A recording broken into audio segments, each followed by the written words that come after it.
So we are reading Hands of Light by Barbara Brennan. We are on chapter 26, page number 268 of the book and page number 280 of the PDF.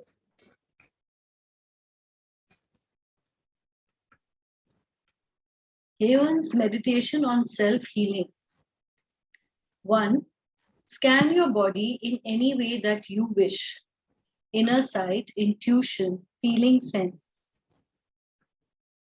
Find the area of your body with help of your guide if you wish, that you are most concerned about.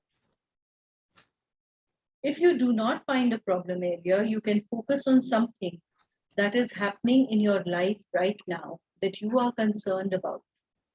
Find the area in the body or life. So again, basically, we have to, you see, the first step in solving any problem is that you need to be aware of the problem. If you're not aware of the problem, then you cannot look at sorting it out. So the first thing over here, what she's saying is scan your body. Right now, there's so many ways of scanning your body. It's a sense of knowing. You can actually visualize your body through, go to every area of your body and visualize. You can get an insight into that, okay, this is a problem. You can feel where you're feeling ease and when you're feeling dis-ease in the body, right? So there's so many ways of looking at it. Again, when you look at life, your work area, your relationship area, your family area, your hobby area, your home environment, there are so many things that can be off, right? But the first thing is to become aware that something is off.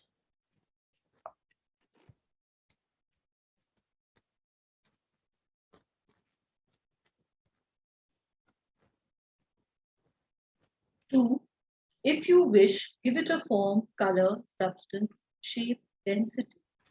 Is it sharp, dull? If it is a particular pain, does it last a long time? Does it ache?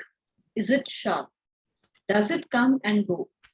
So again, it's an awareness, right? In somatic intelligence, Zia also talks about this only, that we need to become aware of what is happening in our body. We as culture have stopped paying attention to the body. The body is a very powerful and an extremely sensitive instrument, right? It is constantly making adjustments for environment issues, thought issues, relationship issues. So when we start paying attention to the body, we can actually start understanding what is going amiss in our lives.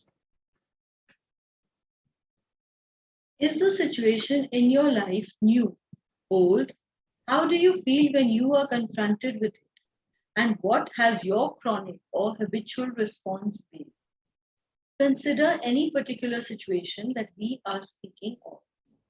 So again, observing your life.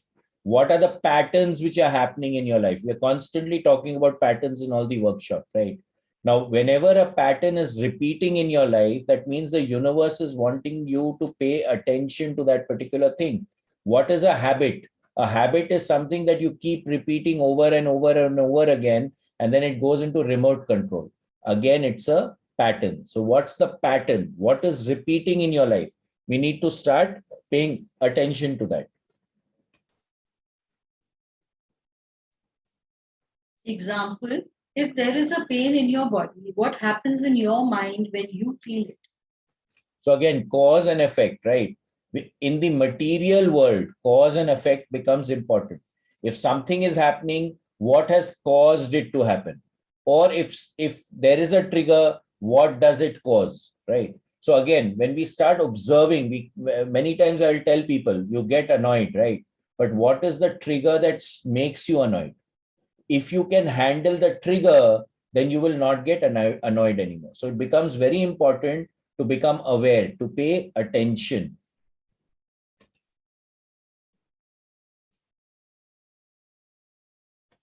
Does your mind read and put terrible labels on it? In the circumstances in your life, do you feel anger or fear? Do you feel fear about what is happening in your body?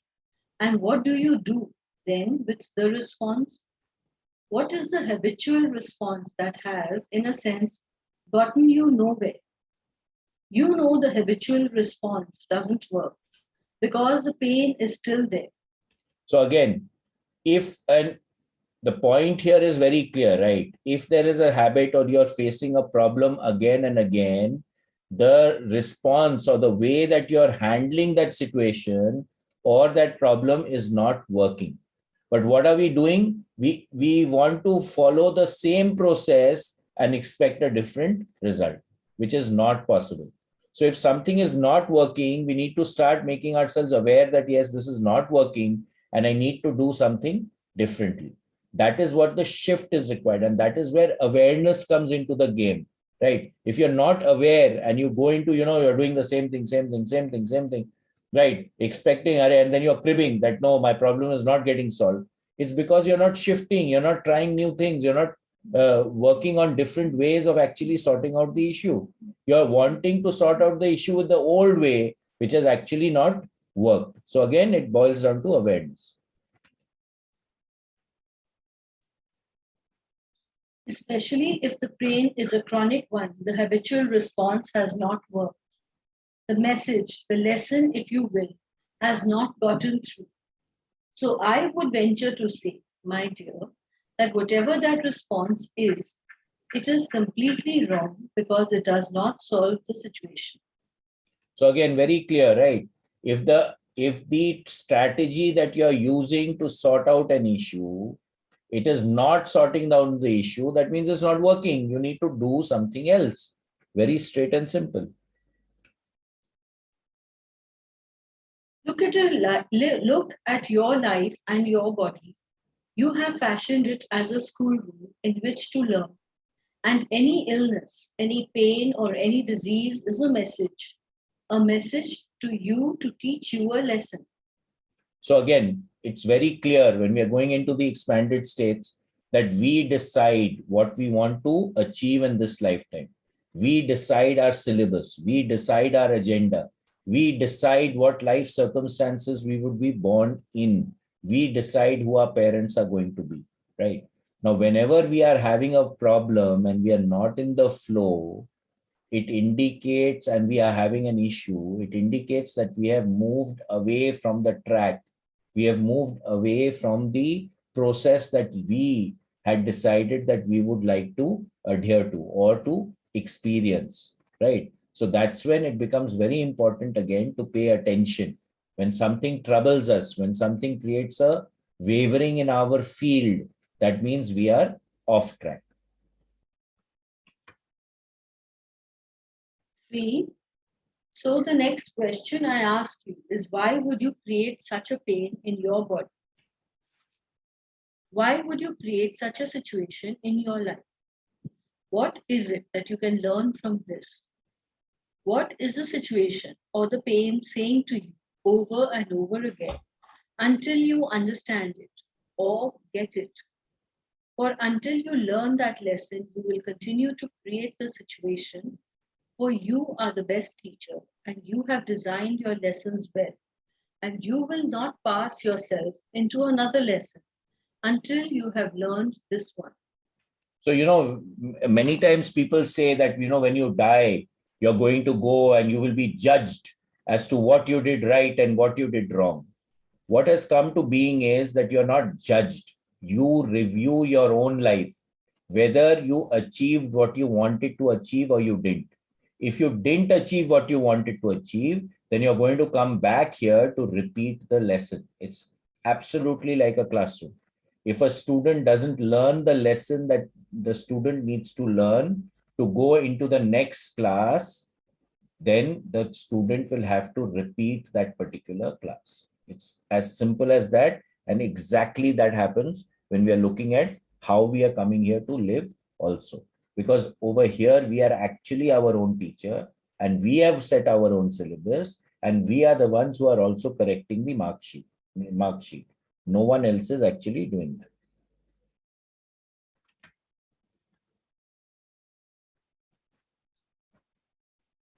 If you have found that place in your body, I would recommend that you put your hand or hands there. Allow your greater consciousness to begin merging into that place in your body. And as you do it, if you have not already discovered it, find the nature of the fear. When you have sensed the essence of the nature of that fear, I recommend that you feel it with love. So now there are basically two primordial emotions, that is fear and love.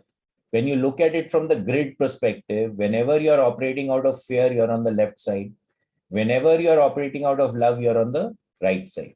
So now, even if you have a fear, if you embrace the fear, right, you accept the fear, you acknowledge the fear, and you integrate the fear, right, with love, right? The fear does not remain a fear anymore, because now you're ready to learn the lesson that that fear is bringing into your life. And once you learn the lesson, you will transcend the fear. So the only way to really deal with a fear is to face a fear.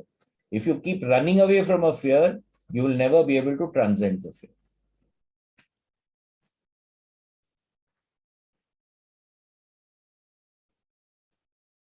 What kind of love is most suitable for this fear? Do this for any area of your life or area of your body. Any illness you have is a direct result, and any negative experience in your life is a direct result of the fact that you have not fully loved yourself. You have not fully followed what you wish to do.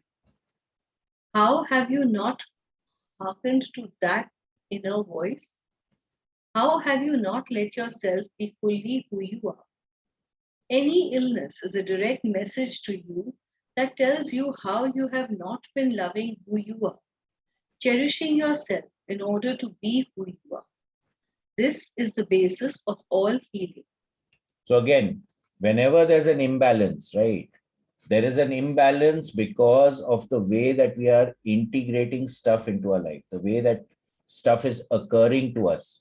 What is the perspective with which we are looking at something can actually turn whatever we are looking for, right? So it becomes very important to look at how we are acknowledging, accepting, integrating whatever is happening in our life into our lives, right? Shivangla, you're breaking up.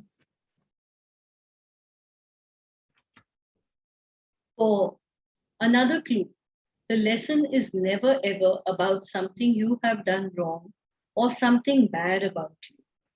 Right. So the lesson is never about something that you've done wrong, because there is no right and wrong. There is no bad and good. Everything is right. The perspective with which you look at something is what makes it bad or good. So if you shift your perspective, something which is bad will become good. Something which is wrong will become right. For example, if someone is asked the question, is it right to cut someone or not? Right. Now, if you're just going to cut someone for the heck of it, or you're attempting to murder the person, it is wrong. But a surgeon making a cut is right. So the idea of making a cut is not right or wrong. What is the intent with which you are making the cut becomes right or wrong. So how is it occurring to you? What is the perspective with which you are looking at something is what makes it right or wrong. So shift your perspective and the whole thing shifts. 5. And so, having found the answer, you will immediately find, most likely, pain and fear when you have yourself from doing what you have really desired to do.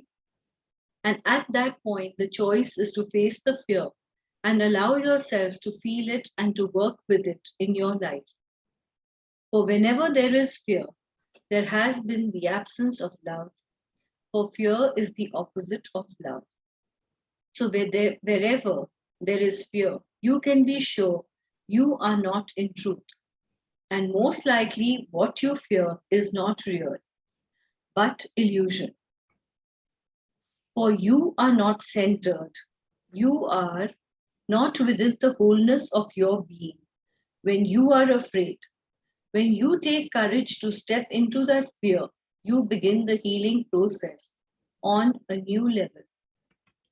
So basically being centered, being aligned, right? Being in the present, acknowledging what is, and then taking the steps necessary to the best of your ability to sort out the issue, facing your fears and then transcending them. This is basically the game that we really need to play. Homework before going to bed. Number 1, list your fears. What do you fear? Perhaps it will focus on your body. Perhaps it will focus on your life situation. Perhaps they are general fears. 2, connect that fear with circumstances in your life. Fear is always directly related to something you are not doing that you want to do. It blocks you from your greatness and is also the doorway to it. So whenever you have fear in your life, you have to treat it as an opportunity. There is something that is there which you need to learn, you need to transcend, you need to grow, right? That is when fear automatically comes in. When you're transcending your comfort zones, that's when fear comes in. So there is always growth associated with fear.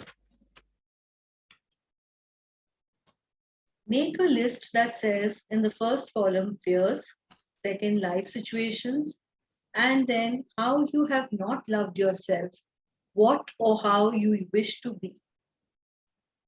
What does all this have to do with the aura? It can be seen in the aura. There is form and substance to these things.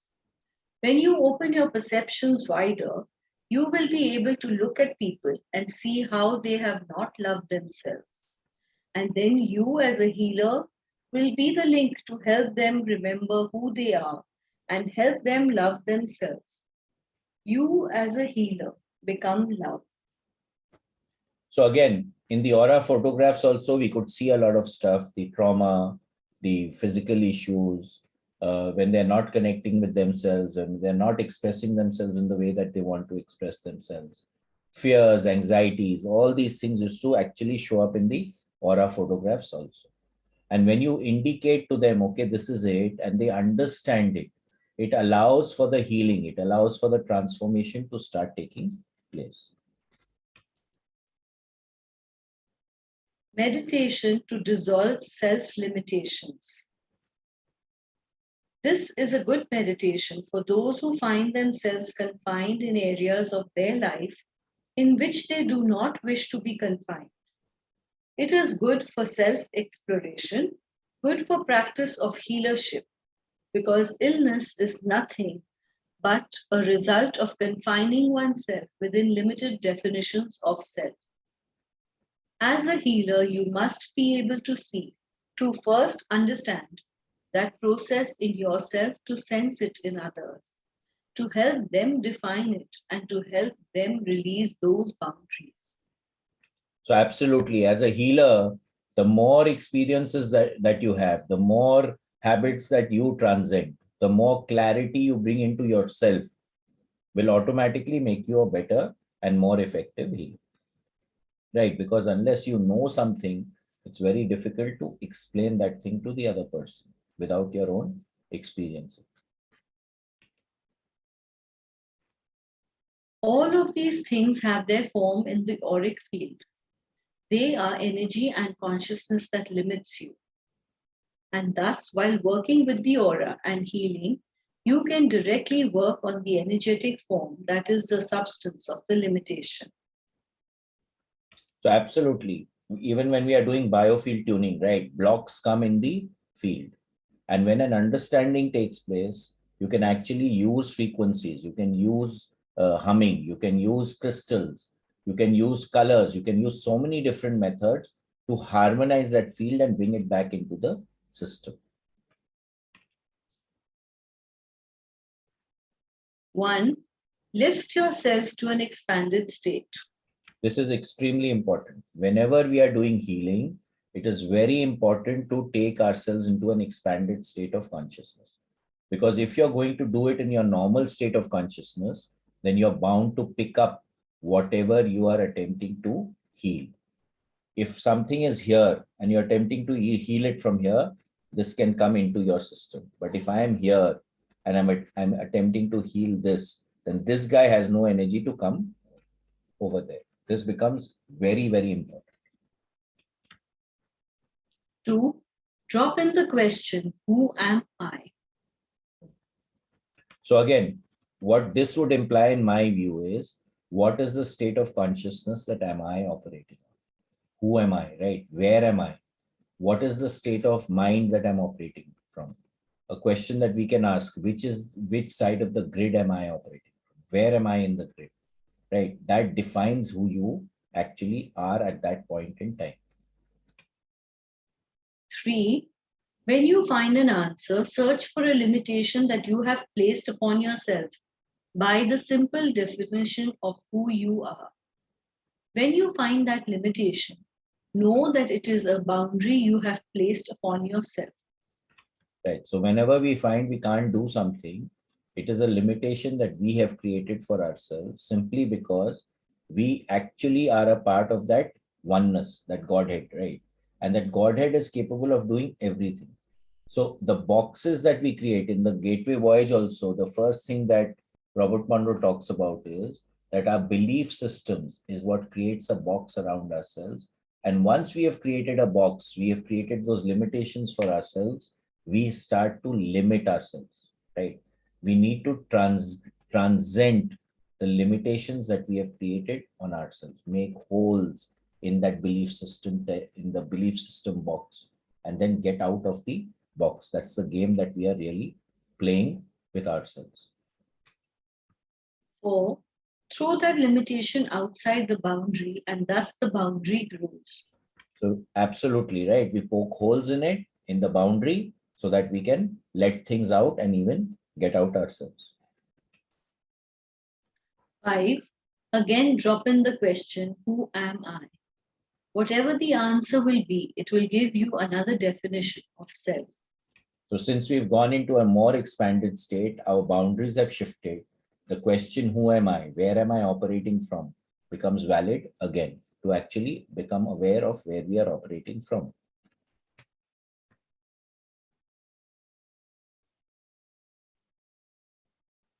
5. Again, drop in the question, who am I? Whatever the answer will be, it will give you another definition of self. 6. Separate out the essence from the limited definition. So again, figure out, what is limiting you, because you are actually much more than your limitations. Expand. 7. Throw the limitation outside the boundary, expand again. 8. Ask the question again, etc. So again, basically, what are we doing? We are keeping on throwing out our limitations. We are constantly transcending our limitations and constantly expanding our field of awareness. Practice this meditation regularly during next coming week. No, I will not define essence. It is something that you will define in the exercise. So basically, you have to come to what you are. Who are you in your own way? No one can define it for you. Okay, that's something that we need to understand and meet for ourselves. If you wish to become a healer, you can. Your first challenge is to heal yourself. Focus on that. Then focus on finding ways to help others heal themselves. This will lead you to your development as a healer. In the next chapter, I will talk about what that road may be like. So this is very important, right? Empowering everyone around you. And that is what awareness is all about. It's all about empowering. Teach, and so that the person can heal themselves. If you want people to get stuck to you, then you're creating a problem for yourself as well as for the person you're attempting to heal. We have to teach people to do it for themselves.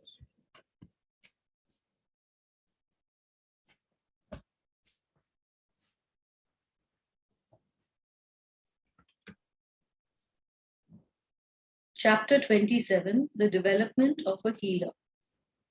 Becoming a healer is a very individual and personal process. There are no set rules on how that should happen. Everyone's life is unique. No one can bestow healership upon another. It is something that grows from the inside. There are many courses to take, a lot of technical material to study, and different schools of thought as to what is really happening in the healing process. Some do not call their practices spiritual at all. So basically, right, everyone has to find their own path. What may work for someone may not work for someone else, right? You have to build yourself up one step at a time. You have to keep growing. As in the last meditation exercise, keep throwing your limitations out and keep integrating, keep growing. One of the questions that we ask people in the workshops is, when was the last time you did something new? Let me tell you, 90% of the time I see blank faces. The reason for that is that most people are not doing anything new in their life. They're doing the same thing. They've got into a routine. They're following the same pattern. So they're stuck in that circle, right? They're stuck in that same drone-like kind of an way that they are living life, right? So we have to do new things. We have to keep growing. We have to keep assessing. We have to keep stretching our boundaries. We have to keep raising the bar if we want to actually grow in any practice. It's not only about healing, it is anything that we do in life. My path to healership was guided along the spiritual way, which was most natural for me. What is most natural for you? Walk your own path, not the well-formed trail. You can take what you choose from the well-formed trail and use it to support and help you create your new ideas. My guide, Haven, has made the following comment about becoming a healer. So, right. So again, learn new things, do new things, integrate it with your practice and create your own particular practice, which has a flavor of you, right? It has your imprint, because everything doesn't work for everyone, right? You have to mix and match and create your own process. Dedication. To become a healer means dedication, not to any specific spiritual practice, religion, or set of rigid rules, but dedication to your particular path of truth and love. This means that your practice of that truth and love will probably change as you travel through your life. So this becomes very important, right?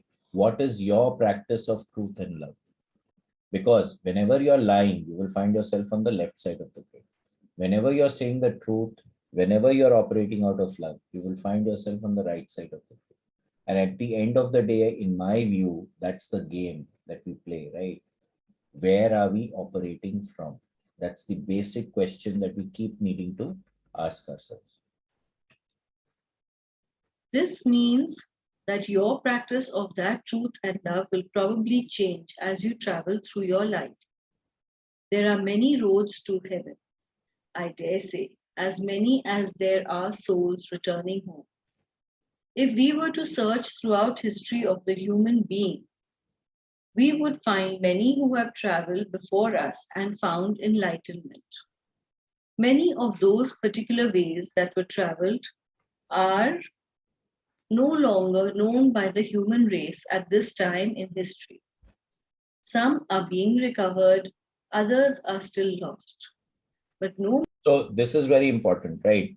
So there were many ways of going into an altered state of consciousness, but the practices were lost.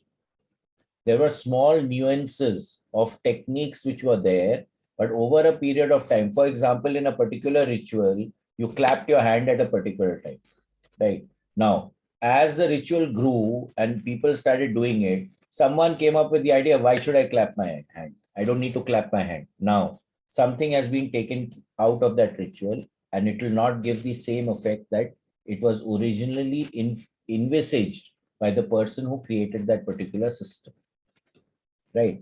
Likewise, now, Foundation for Shamanic Studies is actually going into remote areas and going into altered states, connecting with the spirit guides of the tribes and getting back the rituals. So they have a process of giving grants to people who are doing this and reviving the old traditions which were there based on guidance received in altered states of consciousness. Right. So it says over here, some are being recovered, but others are still lost. So there's a lot of work to be done in actually recovering the old practices which were practiced by the sages, etc., in the years gone by. But no matter, for new ways are continually being formed from the depths of the human soul, from wherever each soul is at any moment, to provide a way home. You see, my dear, this is the process. It is the ever renewing process of the creative force welling up inside of you and everyone else. It is what coming home is all about.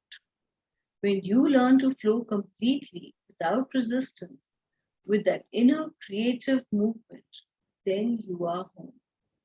This is what being home is. So truly getting into the flow, no resistance, allowing whatever needs to manifest with love, right? With trust. The problem with all of us is that we are attempting to control our life situations. We want to control what is happening around us rather than allowing things to happen and just being at ease with it. Most of the time, because when we try to control, we get stressed out, right? We get into disharmony. But if we can flow into things with ease, not get fluttered and flustered, allow things to happen, believe me when I tell you this, things will automatically start to happen without any kind of resistance. We are the ones who stand in our own way. We need to step out. It's also a game of the small guy versus the big guy. We need to allow the big guy to start working in our lives. Tests.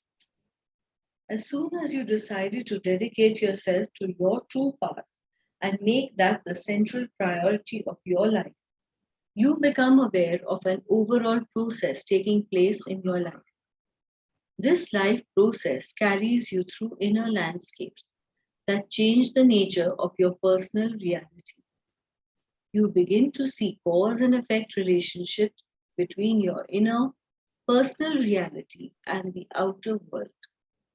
So, as within, so without, right? We constantly blame situations around us that they are causing problems for us. But the fact is that you will only notice that which you resonate with. So if anything is happening around you, you are resonating with it. This is something that we learned in Zero Limits also, where very clearly it was said that whatever comes into your awareness, you become responsible for. Because if you are aware of something, you are part of the creative process, which is actually creating it. So as within, so without. I was carefully led by my higher self and guides through a step by step process which was designed to help me learn spiritual law.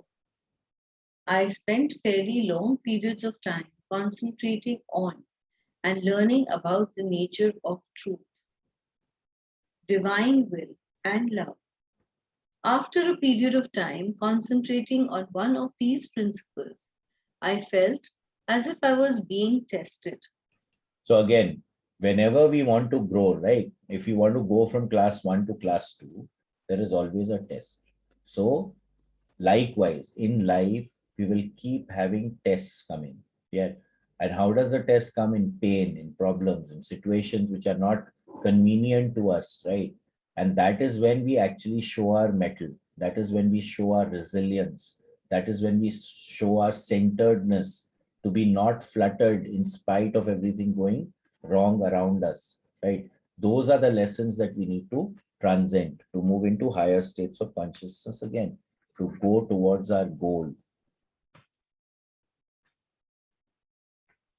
After a period of time concentrating on one of these principles, I felt as if I was being tested. I continually found myself in situations where it was very difficult to stay with the truth, love, or to even have much of an idea as to what divine will might be. At times, it appeared that my guides, the angels or God, was testing me, and I couldn't do much about it. Eventually, I could see that these tests are designed with my full agreement by a consciousness much greater than mine. I am part of that greater consciousness. Ultimately, then, in a sense, I design the tests. The small ego me usually wants no part of it. The wiser part of me knows better. So again, it's the game of the small guy versus the big guy. The big guy is actually designed whatever we are experiencing here, right? Before we come here and limit our conscious awareness, we are actually fully aware. We decide over here what we want to do. Then we come here limiting our consciousness so that we can actually experience things. And once we transcend, we again go back into that expanded state of consciousness, right? So the small ego me is which has the trouble. The big guy never has the trouble. It's the small ego guy which has all the trouble that we are facing. The first thing you will face after committing yourself to your path is your fear.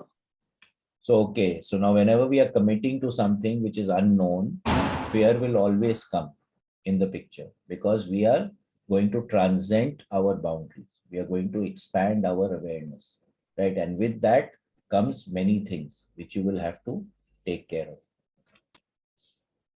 of. Dealing with fear. Fear is the emotion that is associated with being disconnected from the greater reality. Fear is the emotion of separation. Fear is the opposite of love, which is being connected to the unity of all things. Very, very clear, right? Whenever we are in fear, we are disassociated. When we are in love, we are integrated. Again, left side and right side of the grid.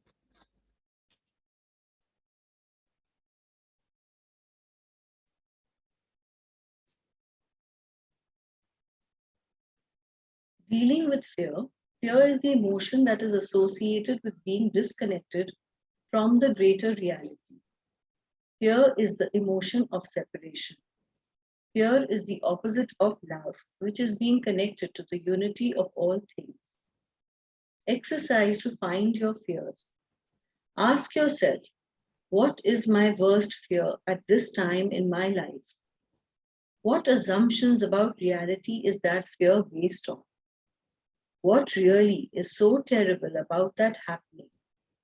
Whatever you try to avoid is related to your fear of feeling the emotions involved. What are they? Deep inside you is a place where you know you can face and go through anything. If you look within, you will feel your demand that you do not have to experience whatever it is you fear. However, if you let go and surrender to your divine spark, you will see that you probably need to face it.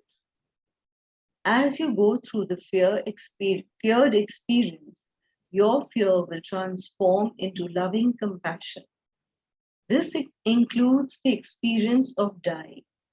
So the only way to transcend a fear is to actually face it and experience it, right?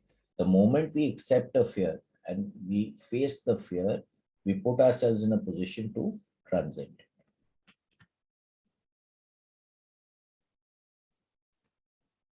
For, as Emmanuel says, it is not a matter of destroying fear, but of knowing its nature and of seeing it as a less powerful force than the power of love. So this is beautiful, right? It is never about destroying the fear. The fear is always of the unknown, right? What will happen? What if? If we can drop the what if and what will happen, and we integrate or face the fear by getting to know what it is all about, then it will automatically transform into love. You only fear stuff that you don't know or you think you can't handle. The moment you integrate it, let go and surrender, there is no fear left whatsoever. It is illusion. Fear is only looking in the mirror and making faces at oneself. When looking back at my path, I can see clear patterns of development.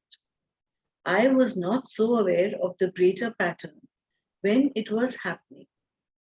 I spent most of the time being aware of the issues at hand in each moment. So again, we were not getting the bigger picture, right? So over here, the four S's can come in. We've been talking about the four S's previously, that what is it that really creates transformation in your life? The four S's imply swata, that it comes by itself into your life. Sahaj, it becomes easy for you to do. When you embrace it, then it becomes easy. It is for the greater good, right? And swikar, you accept it, right? Now, anything that you operate and you apply the four S's to, you will not fear it anymore. So you have to see in your life, most of the time, whenever something good has happened, the four S's have been operating. They have been validated. If even one of them is violated, you'll end up creating an issue for yourself. Truth, truth. When I first moved to Phoenicia Pathwork Center and began to practice the pathwork in the form of private sessions, groups, and participation as a member of a spiritual community, I found myself immediately faced with the issue of the truth. Was I speaking the truth, or was I convincing myself of a certain reality for my convenience? I was stunned at how I rationalized myself into believing things to validate my behavior and explain unpleasant experiences in my life. My major defense was to blame someone else. How much do you do? How much do you do this? Look for the subtle ways, not the obvious ones. So again, over here, when we are operating out of truth, we start taking responsibility for ourselves. Whenever we are blaming someone else, we are not being responsible to ourselves and we are not speaking the truth. Because if anything is happening to you, it is happening because of you, not because of the other person, right? The more we understand this and the more we integrate it into our lives to be truthful, to be present to whatever is happening, the easier life will automatically become.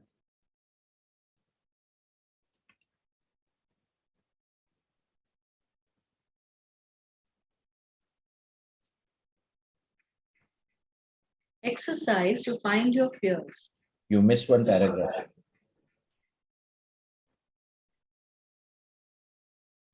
Slowly. Yes, I read. On the right side, slowly after examining them here. Slowly, after examining your behavior, you will see that cause and effect works in much clearer ways than you thought, and that you, in fact, are creating those negative experiences in some way or another. This is a tough one to face. Buried under these painful creations, you will find an intent to actually live your life that way. So ultimately, it is a point here, right? That what is the intent with which you are living? I again come back to the point of where are you operating from, right? That is a question that you need to keep asking yourself. Now, most of the clients who I'm doing biofield tuning for, I always explain the grid to them. And one of the exercises that I give them is keep a pad with you and draw a cross every day and figure out every half an hour where are you operating from market, right? And at the end of the day, the game that we are wanting to play is to shift from the left to the right. The more awareness we can bring to this process of operating from the right side of the grid, you will find that everything will start to work. Because when we operate from the right side of the grid, if you look at the map of consciousness according to David Hawkins, we are always operating above 200. And that is when things start to move for us, right? So having an intent, where is our intent coming from, becomes hugely important, because our intent is what will create our experience. Buried under these painful creations, you will find an intent to actually live your life that way. This is called negative intent. My negative intent was based on two things. One was a belief system that life is basically hard, a lot of work, and painful. This belief system is not just general, but it is very specific for each person. Right. So this is a very important statement that she's making. What are the belief systems that you operate from? Right. We have to work hard to grow. Life is difficult. Life is a challenge. Nothing is easy. Right. Now, these are all statements that we keep making to ourselves as well as our children. And we are creating a depleting environment in their field when we do these things. Because life can be easy. Life can be beautiful. Life can be absolutely in the flow. So what are we thinking? What is our intent starts to become very important in these cases. Right. And this is when, and what we are finding is that when people are getting into these expanded states of consciousness of the higher focus levels, the depleting nature of your thoughts gets eliminated. You start having more clarity of thought, which automatically kind of makes life beautiful and easy to live. Okay, I was with a person today and he was telling me he had done the gateway voyage and he's going through a lot of trauma in his life, right? All sorts of things are happening with him. And he says that, Bhaiya, what I do is once a day, or maybe once in, or maybe even 2 or 3 times a day, I simply use the track, and or I go into focus 15 and focus 21. Stillness comes into my life, and then I can live life aram se. So the more you can integrate these states of consciousness into your system, the easier life will become for you. Things will automatically start to flow. This is the basic reason why I'm telling people join the Monroe workshops. Don't join with me. Go abroad, go to anyone and do it. Everyone, in my view, must experience it and integrate it into your life, because it's very easy to get into these states. And that is when harmony starts to come into your life.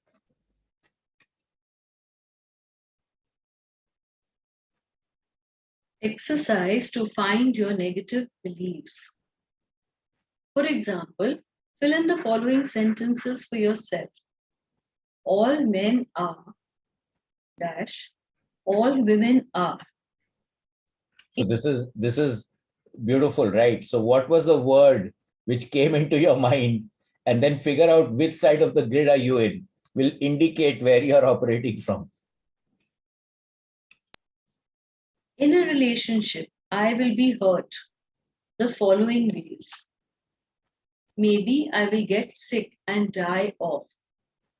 I will be ripped off in the following ways. I will lose dash if I don't dash. The other thing my negative intent was based on was negative pleasure. That is, I actually enjoyed negative experiences. Okay, so again, due to our belief system, we all know, what is right and right. Now, if I'm going to have a drug, I will have pleasure, but it's a negative pleasure. If I want an illicit relationship, I can enjoy it, but it is a negative pleasure, right? So many things which are negative, we actually enjoy it, but in our hearts of hearts, we know that it is negative, right? So it will always put us on the left side of the grid, which is going to deplete us, whether we like it or not. Having said that, it can become a habit to enjoy the negative pleasure also, and that is when the problem starts to take place. If you are experiencing the experience for the experience and you've experienced it and let it be, then it will never end up creating a problem for you. Warning, don't fool yourself. No matter how many workshops you have attended and how much you have worked on yourself, You will benefit from answering the questions. We all have these patterns, though they may not be as overt as they were before. Everyone does this on some level of her personality. For example, by blaming someone else for your problems, mother, father, wife, or husband, you have the pleasure of being the good one, while they are the bad ones. So whenever you're blaming someone else, it means you're making that person the bad one and you're becoming the good one. But that's not the case, right? Because at the end of the day, you are actually responsible for what is happening around you and with you. Negative pleasure has many variations and forms. You can actually feel the pleasure in being hurt, in being sick, or in being a loser. So this is also very important, right? Many people fall sick, and because of they are sick, they start getting attention, for example, right? Now they don't want to get better because they're getting attention because they are sick. Like a loser will always say that, I can't do it. So it allows him not to make any effort. Okay. So again, there are ways in which you can actually enjoy the negative aspects of what your life is all about. I mean, in the negative aspects which are there in your life. Most of us repeat patterns of being victimized because, as the victim, we always receive a secondary gain. Now, this is important, right? This comes back to the control dramas that we talked about in Celestine Prophecy. Whenever you're playing a control drama, there is always a secondary gain. The poor me attitude gets attention from someone else who feeds the person energy. The intimidator is putting someone down to suck energy out of. The interrogator wants attention focused on them, so they keep asking questions. The aloof attitude pretends to ignore stuff so that people pay attention to him and then give the energy to him, right? So whenever we are using a control drama or being a victim, we are always, wanting to suck energy from someone else, which is the secondary gain that we are actually having. To explain why we haven't succeeded, we pretend we are the good ones that could have made it in life if only someone else had not messed it up. Hear your pleasure in why you can't do something. Statements like, I wanted to do it, but my mother, father, wife, husband wouldn't let me, or my back was too sore, or I didn't have time because I have to work so much. These are all excuses that contain a lot of negative pleasure. Listen to yourself the next time you explain why you haven't done something. Are you in truth? So again, where are you operating from? What is the state of consciousness that you are in, right? Which side of the grid are you operating from, or where are you on the grid? If you ask these questions to yourself, you will figure out when you're depleting yourself and when you're energizing yourself. Why would we as humans behave this way? Let us look at the etiology of negative pleasure. Negative pleasure is distorted natural or positive pleasure. Negative pleasure is based on separation. Positive pleasure is based on unity. Very beautifully said, right? When you are enjoying something from the left side of the grid, it is always selfish. It is not all encompassing. When you are enjoying something from the right side of the grid, it's a giving, it's an integrative process, right? So negative pleasure is always something that separates you from everything else.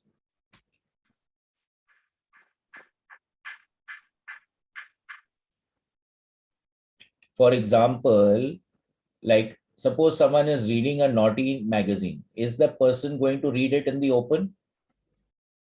Never, right? You're going to hide and do it. So anything that you hide and do, you can be very well assured that it is a negative pleasure, right? If it is a positive pleasure, it's an uplifting pleasure, you will go and do it in the open. You're not going to be ashamed about what you're doing.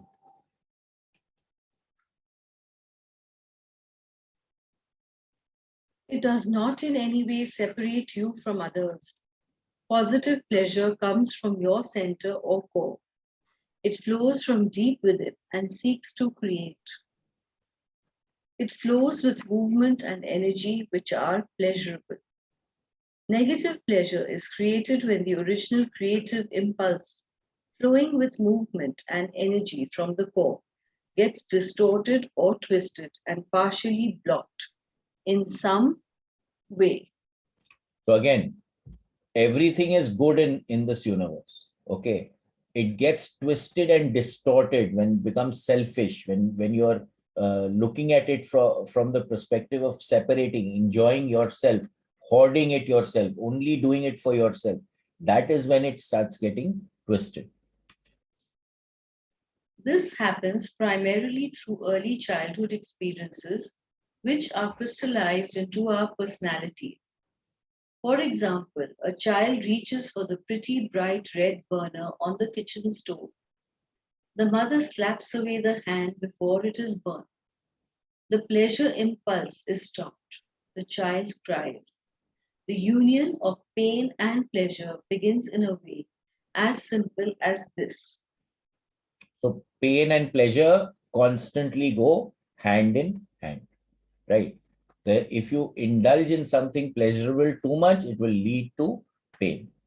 Okay. And many times when something is really paining and it has a lot of pain, it can also turn into pleasure. So again, they go hand in hand. There are many other much more complicated experiences in childhood that link the negative experience with pleasure.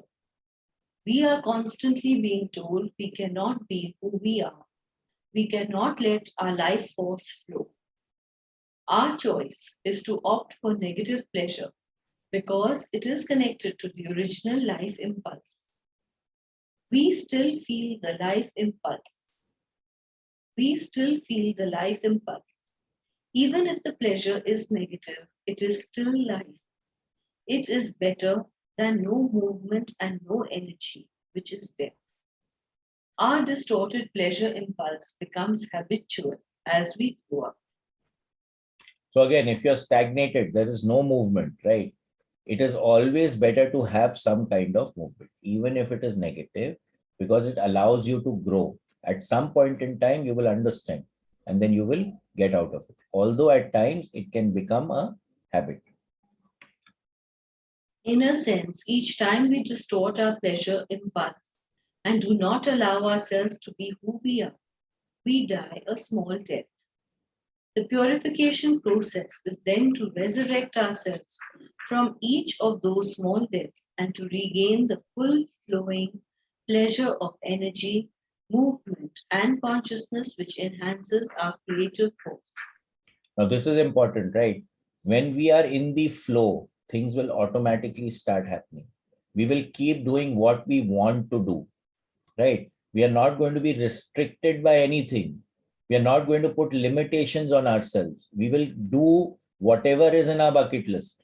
And that is what the joy of life is, to do what you want to do, what you find pleasure in, rather than creating boxes for ourselves, creating boundaries for ourselves in which we limit ourselves.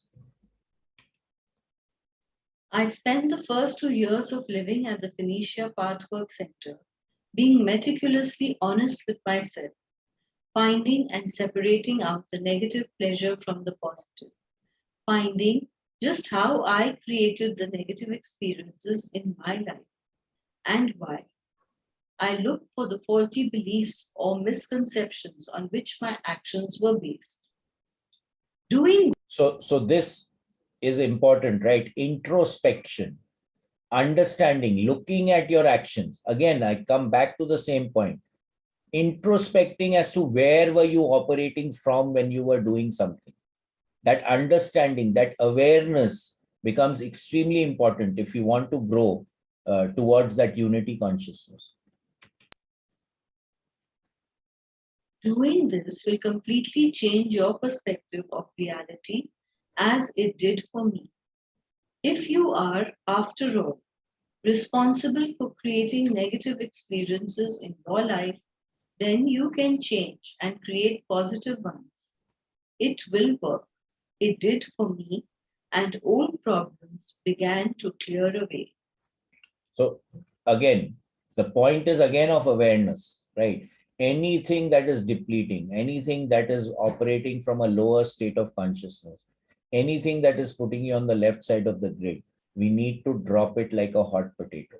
The moment we start dropping these things, flow will automatically come into our lives. I can tell you this from experience, right? Things actually just start happening. You just have to allow and be present. That's all. Start saying yes rather than resisting what is happening. I think we can stop here today.